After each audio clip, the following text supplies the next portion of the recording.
दोस्तों, ये जो कहानी आज मैं आपको सुनाने वाला हूँ, ये कहानी आपकी ज़िंदगी बदल सकती है। बस शर्त ये है कि आपको इस कहानी को थोड़ा ध्यान से सुनना पड़ेगा। तो कहानी है एक हिरन की। एक बार एक हिरन पानी की तलाश में जंगल में भटक रहा था, घूम रहा था। बहुत प्यास लगी थी उस हिरन को। बहुत देर से भटक रहा था वो पानी की तलाश में, लेकिन उसे पानी कहीं पर भी नहीं मिल रहा था। थोड़ी देर जंगल में इधर उधर और भटकने के बाद वह हिरन एक पेड़ के नीचे बैठ जाता है। तो उतने में उसे पानी की नदी की आवाज़ सुनाई देती। तो हिरन उस पानी की आवाज़ फौरन उस पानी की ओर आगे बढ़ती है। वो देखती है कि उसके सामने एक बड़ी सी नदी है। जैसे ही वो हिरन उस नदी को देखता है, वो बहुत खुश हो जाता है, मानो उसे एक नई जिंदगी मिल गई है। वो फौरन दौड़ता हुआ उस नदी के पास जाता है और जैसे ही पानी पीने के लिए अपना सर नदी में झुकाता है, तो उसकी नजर अपने राइट पर पड़ती है। वो जैसे ही अपने राइट पर देखता है, तो उसको एक शिकारी नजर आता है। उस शिकारी के हाथ में एक तीर, जिसने उस हिरन की ओर निशान तान रखा था। और जैसे ही उस हिरन का नजर अपने लेफ्ट में पड़ती है, उसे एक शेर नजर आता है,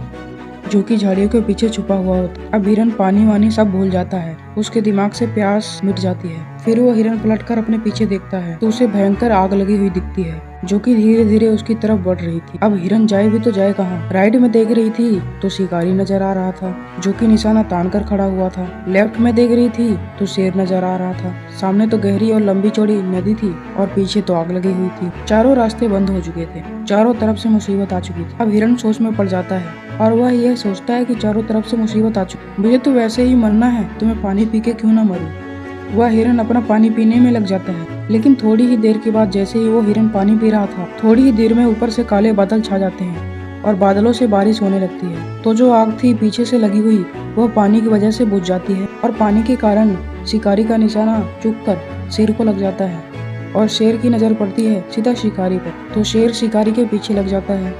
जैसे ही हिरन पानी पीने के बाद अपना सर ऊपर उठाता है, तो वह अपने राइट में देखता है कि शिकारी कहीं पर भी नजर नहीं आता। वह अपने लेफ्ट में देखता है तो शेर भी नजर नहीं आता। वह अपने पीछे मुड़कर देखता है तो उसे वो आग भी बुझी हुई दिखती है। मोरल ऑफ द स्टोरी, मेरे दोस्तों, हम इस कहानी से हमें यह सीख मिलती है कि इंसान की जिंदगी में भी प्रॉब्लम आती नहीं है, और जब आती है तो चारों तरफ से आती है, जिस कारण हर इंसान डर जाता है, घबरा जाता है अपने इन प्रॉब्लम से। तो आपको क्या करना है इस सिचुएशन में? आपको ना ही डरना है ना ही घबराना है, बस शांति से 2 मिनट के लिए सोचना है। हिरन के पास भी बहुत सारे ऑप्शन थे। हिरन भी यह सारी सिचुएशन देखने के बाद या तो पानी में छलांग लगा सकता था या फिर इधर उधर भाग सकता था, लेकिन उसने शांति से सोचा और वह अपने काम पर लगा रहा। वह पानी पीने आया था और वह पानी पीने लगा। इंसान भी अपनी कामयाबी से थोड़ी ही दूर पर रहता है, लेकिन उसे मुसीबतें दिखना शुरू हो जाती है। घर की प्रॉब्लम, पैसे की प्रॉब्लम, जिसके कारण वह कुछ नहीं कर पाता है। वह घबरा जाता है, डर जाता है, लेकिन आपको ना ही घबराना है ना ही डरना है, बस आपको अपने काम पर बने रहना है। मेरे दोस्तों, उम्मीद करता हूँ कि आपको ये कहानी पसंद आई होगी।